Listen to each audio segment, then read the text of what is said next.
After the crowds vanished and the music stopped, the smell of popcorn, grease, and sickly sweet cotton candy still hung in the air.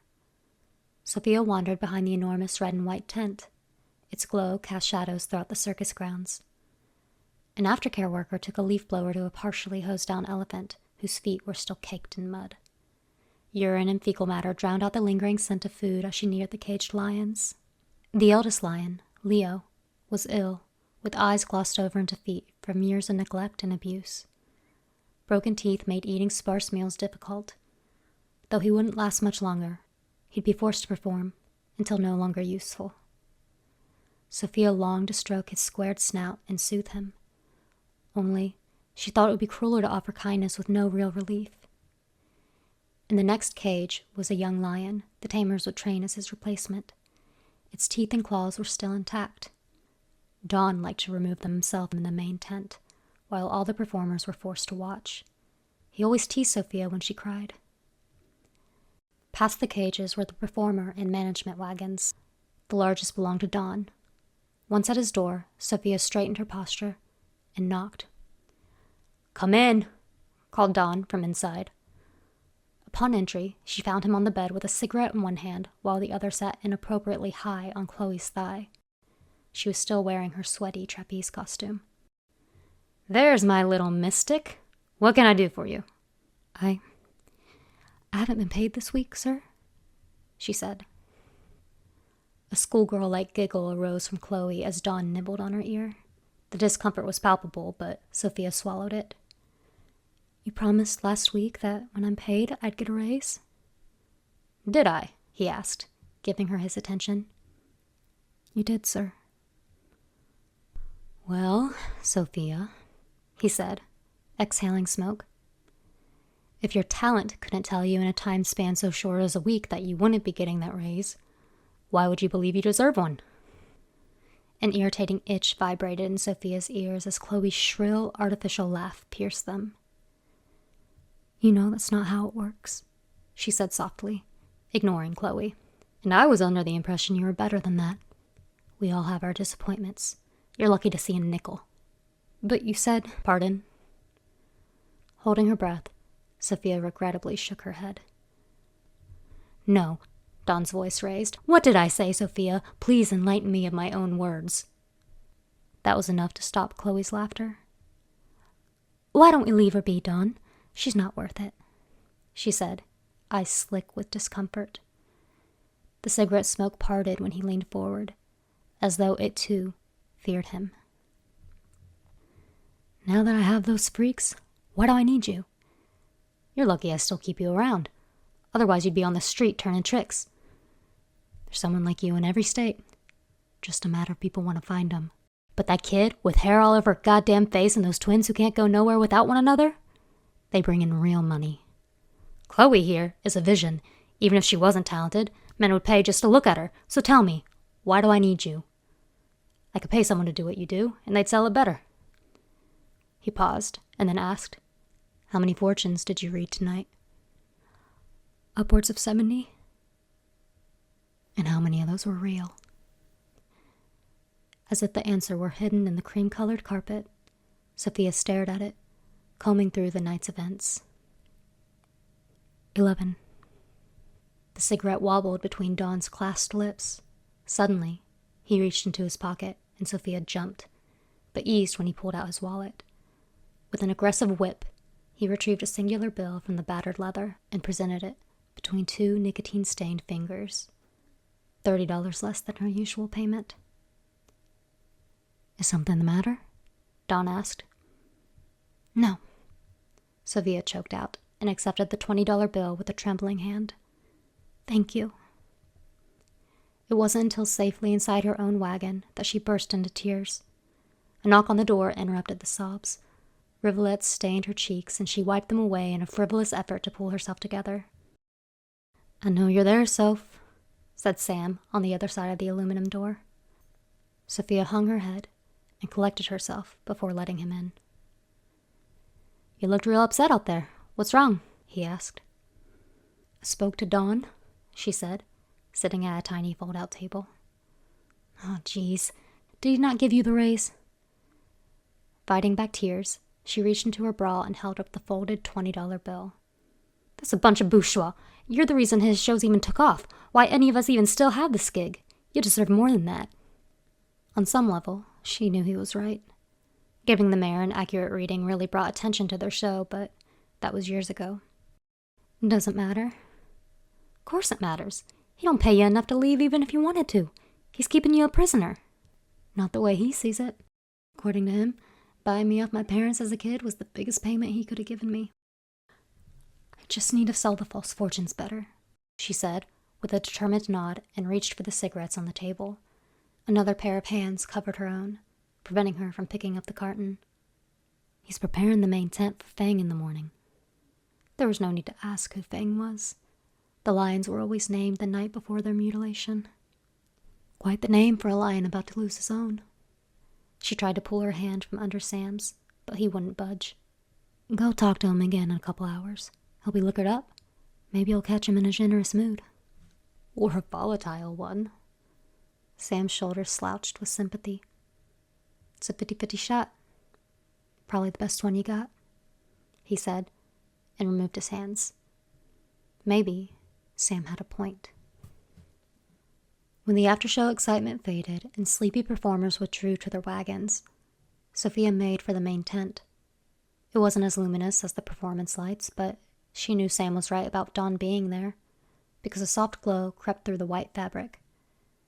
It wasn't bright enough to pierce the red, so it made the tent appear yellow and black, rather than white and red. Inside the tent, she spotted Dawn straight away in the center, with a bottle in his hand, while Chloe sat on a chair and drank from a glass. Beside her was a discolored nurse's cart, decked with instruments for Fang's extractions.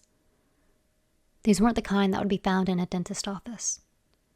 They were household tools, pliers, a hammer, and leather straps to hold Fang's mouth open. An unenthusiastic male performer would be chosen to hold up his upper jaw, and another to pull down the bottom. Though she tried to push the thought aside, she was glad they'd already set up the cart. It meant she wouldn't have to hear the squeak of its wheels in the morning. Before she had the chance to make her presence known, Dawn spotted her. "Sophia! Care for a drink?" he asked, holding the bottle out at arm's length. "No, thank you." "Your loss.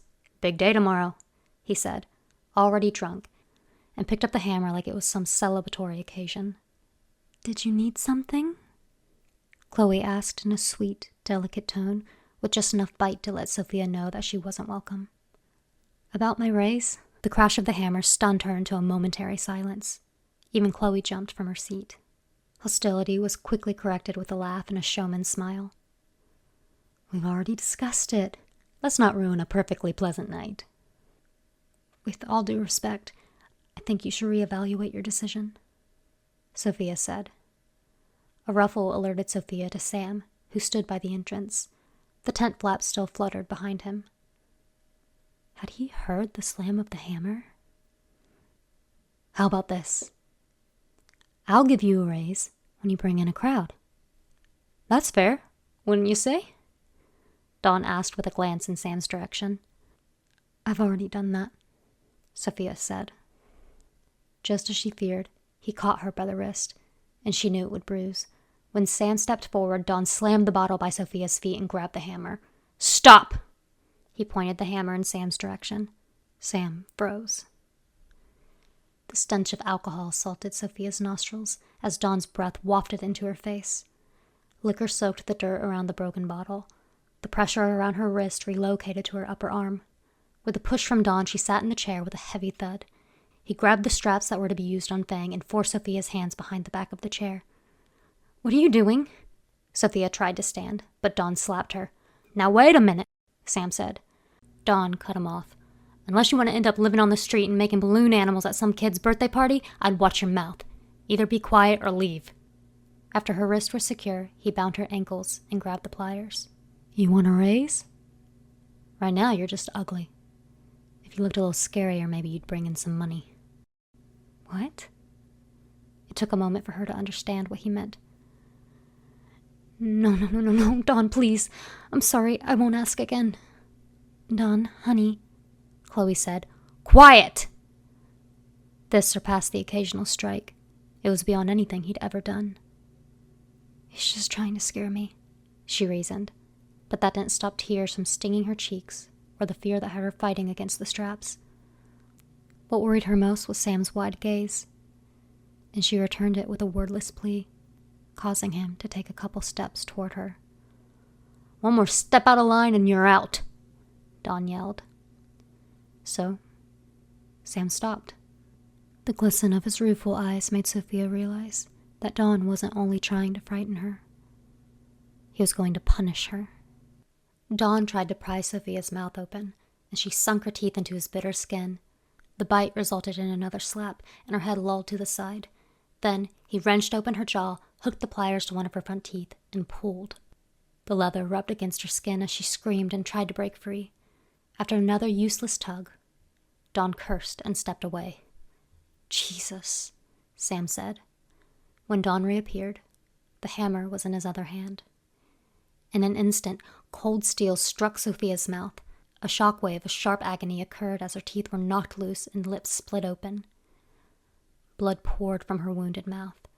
Dawn latched the pliers to her tooth once more and wriggled it free, all while she screamed in pain, and the roots broke apart, and her tooth was extracted. The hammer hit the ground, and he continued with the pliers, knocking her teeth loose and then yanking them out. At the entrance, Sam shooed people away in reluctance as she begged him and Chloe to help her through gurgled cries. By the time Dawn tired out, he had removed 4 of Sophia's top front teeth and 6 on the bottom. He untied her, returned the tools to the cart, withdrew a dirty handkerchief from his pocket and shoved it into her mouth. Dried blood cracked on her skin as she wept with distorted vision and a massive headache. As she attempted to stand, Sam hurried to offer his help. Anger flared, and she glared at him, which had him backing away with a stupid, false innocent expression. After a moment, she stood and looked at the cart. Not only did she see the tools Dawn had used, but all 10 of her detached teeth, and she let out a painful howl. "You should know not to bother him when he's drinking," Chloe said. Everything around Sophia stopped, including the boiling pain in her gums. How could Chloe blame her for this? Then, a hand gripped the handle of the hammer, and the world calmed to a deafening silence.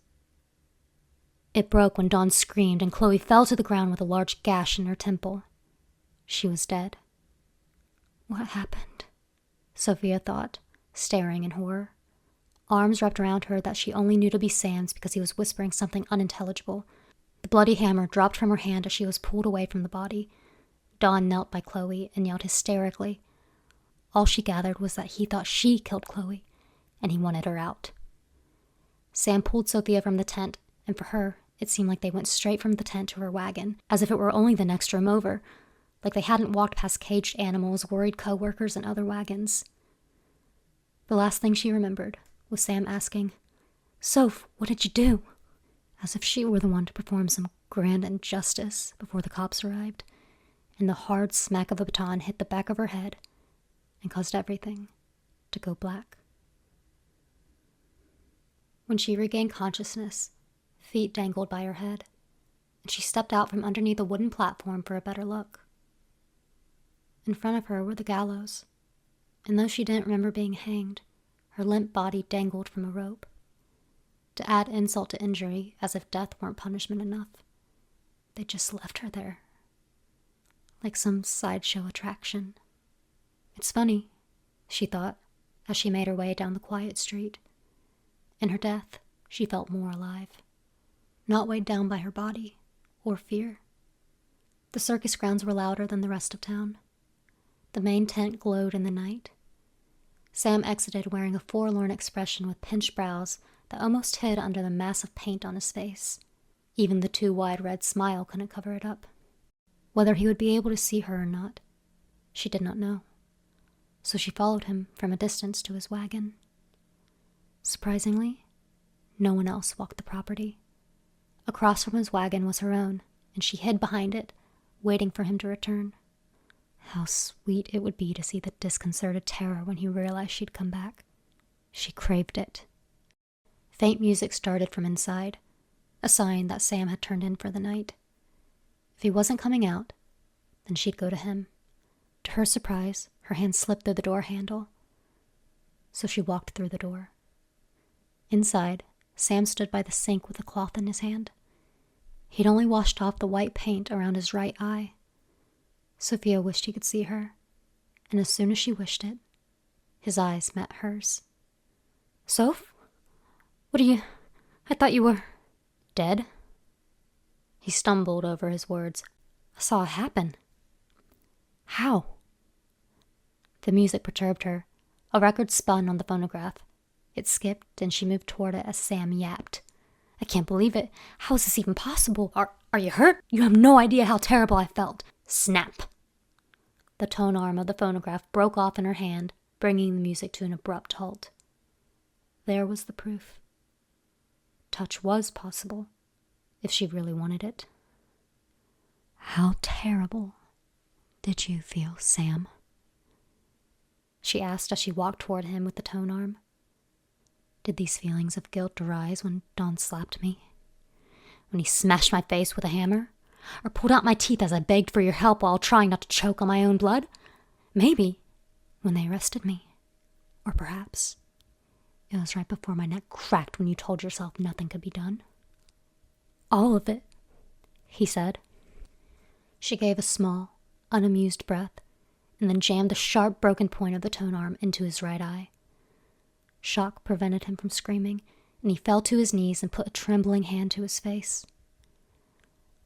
"I'm sure you felt just awful," she said, shoving the tone arm deeper into his skull until he went limp and hit the floor with a thump.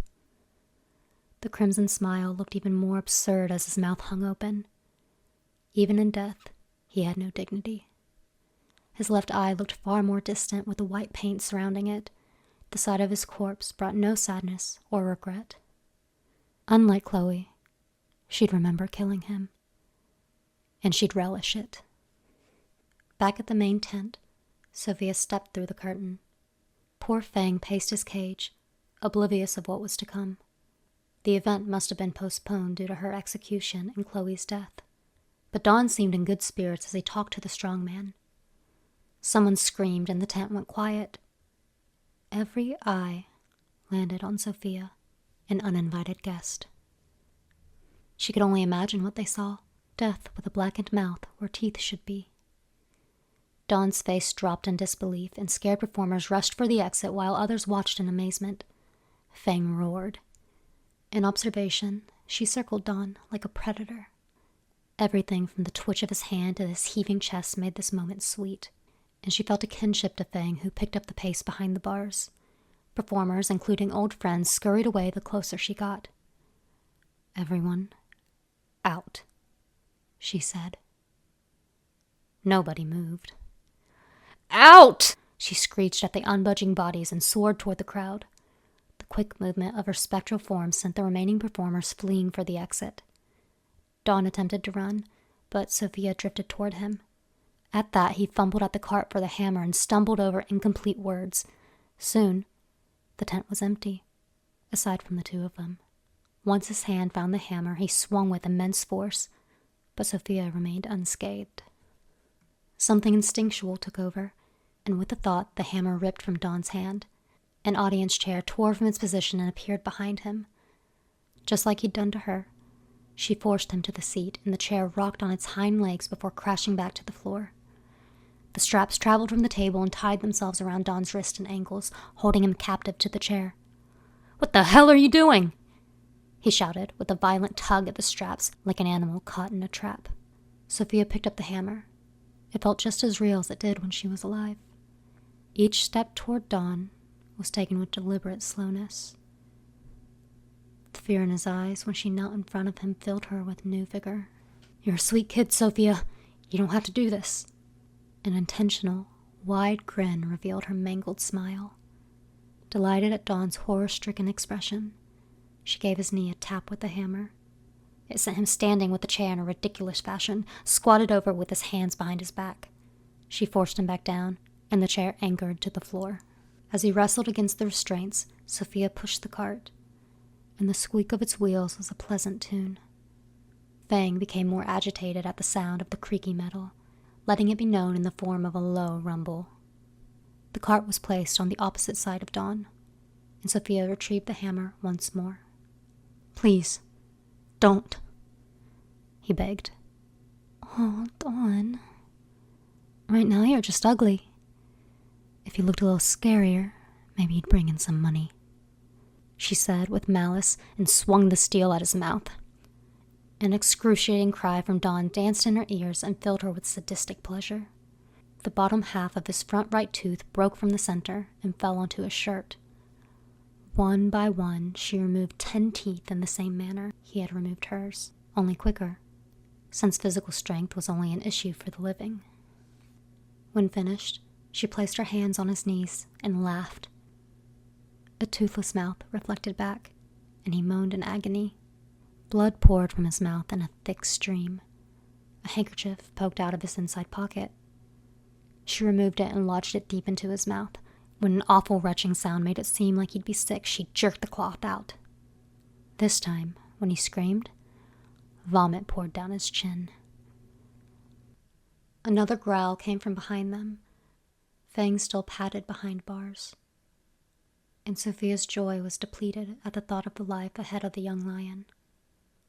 There had to be something better for him, she thought, on the way to the cage. When she stared into his vibrant eyes, she recognized a spark. There was still fight in him, she realized, and looked back at Dawn's pathetic face. With a quick move of her hand, the cage opened, and Dawn's eyes enlarged. "No, Sophia."